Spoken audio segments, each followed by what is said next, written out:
One of our own team members took our challenge to take a heritage tribute to a whole new level.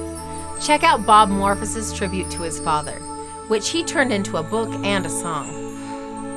I've got to get busy on my own heritage tributes. Hi, I'm Dad to our 9 kids, but Grandpa Bob to our 40 grandchildren. So that title has stuck, even though my wife and I are great-grandparents now too. Meanwhile, I'm the only living expert on my own dad, and that's what I want to tell you about. Warren Monroe Morphus was born in 1914 in Grayford, Texas. In these photos, left to right, his mom is holding him, then standing with him and his 2 brothers. There's a formal photo of him at age 10, and a candid of him in Meridian, Texas in 1925. His dad was a Methodist minister, a circuit preacher, so they moved a lot during my dad's growing up years.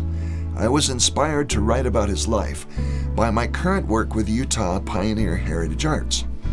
We've been preserving the stories of Utah while at the same time encouraging people to preserve the stories of their own ancestors. As I consider that challenge, I realize that my own children don't know much about my dad, and that my grandchildren know almost nothing about him and the life he lived, and I couldn't let that stand. So this book, though it is short by most standards, is my attempt to right that wrong. And while my memories of him do not flow chronologically, they have come back in a flood of joy for a man my descendants need to know and appreciate the way that I do. My dad loved cameras. I remember a small black and white photo of him in one of my mom's scrapbooks. The caption read, "Huntington Beach, 1934. So he was 20 years old and dating my mom there on that California beach. He was standing just up from the water's edge, laughing with a group of friends, with a camera in his hand, ready to take a picture. Mom kept Dad's candid shots in those scrapbooks right from the time they met.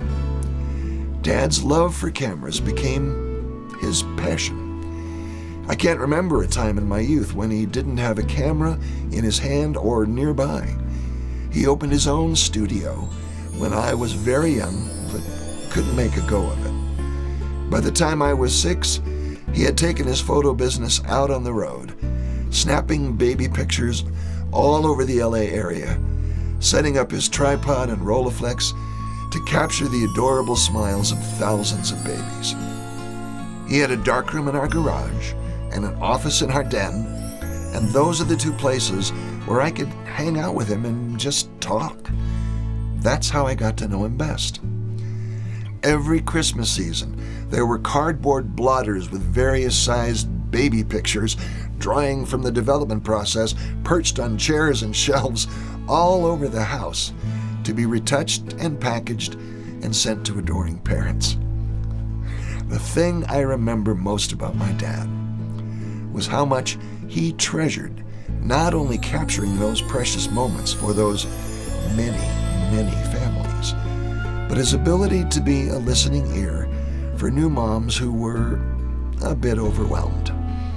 He said that those few minutes he spent in each house would often be an obvious help, and it was almost like a ministry for him, as well as a wonderful way to make a living. Dad died in 1998 with no fanfare, no funeral, and only a modest memorial service that happened in the living room of the home he and my mom had lived in since 1941. I was 50 when he passed. I wrote a little song to go along with the book, and I hope it sparks your interest in his life through the lens, and I hope it gives you a nudge to capture the stories of your own family members, to pass on their wisdom to the rising generation. Take it from Grandpa Bob.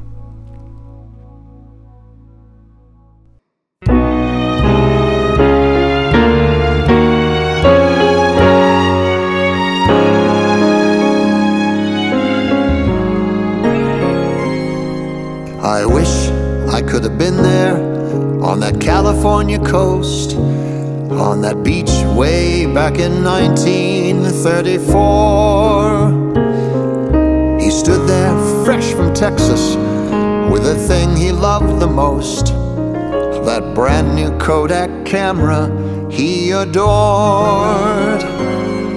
Then he saw her through the viewfinder, laughing with her friends, held his breath and clicked just as she waved her hand. With his camera, he was saving priceless memories even then. Their courtship began there on the sand, and his joy and his passion was saving precious memories, all those photo moments of scenery and friends. All his life he was always saving precious memories. Snap the shutter, catch that moment, loving life through the lens. I saw that photo in Mom's scrapbook back when I was only 5, discovering how she and Dad first met. I wish you could have known him, keeping memories alive, each photo shot so we would not forget. Mom kept all of his candids, preserving them for us, along with dozens more throughout the years, all bound up in scrapbooks with the details written in. Each page held reminiscent souvenirs, and his joy and his passion was saving precious memories, all those photo moments of scenery and friends. All his life he was always saving precious memories. Snap the shutter, catch that moment,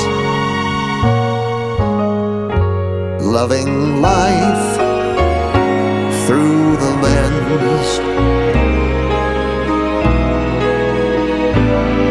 He opened his own studio but couldn't make it pay, so he took his camera gear out on the road, taking shots of little babies in their homes around LA. How the parents thrilled with every priceless pose. In a dark room out in our garage, he turned them into art, each baby face preserved in black and white. I marveled at his talent, he perfected every part, all to keep those memories clear and bright. It was a modest way to make a living, with his camera and his friendly smile, bringing joy to every family. Memories made mile after mile, and his joy and his passion were saving precious memories, all those photo moments of scenery and friends. All his life he was always saving precious memories. Snap the shutter, catch that moment, living life through the lens.